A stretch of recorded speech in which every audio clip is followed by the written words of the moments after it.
গায়ে ছিটবে। দেখতেই পাচ্ছেন ছিটছে, আমি ঢেকে নেবো একটু, তারপর আবার আস্তে আস্তে করে ছাড়ছি। দেখতেই পাচ্ছেন মাছগুলোকে ছেড়ে দিয়েছি, এবার হচ্ছে যে ঢেকে ভেজে নেবো। আর এই সময় অবশ্যই গ্যাস থাকবে লো টু মিডিয়ামে।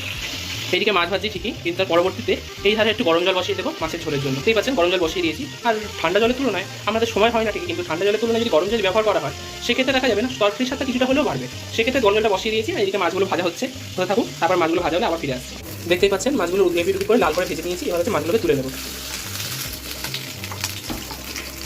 মাছগুলো তোলা হয়ে গেছে, এবার একে একে সমস্ত মাছগুলোকে ভেজে নিই। মাছগুলোকে ভেজে তুলে নিয়েছি, এবার হচ্ছে যে গরম তেলের মধ্যে দিয়ে দেবো হচ্ছে গোটা জিরে। এবার কড়াইয়ের মধ্যে একে একে ছেড়ে দেবো আলুগুলো।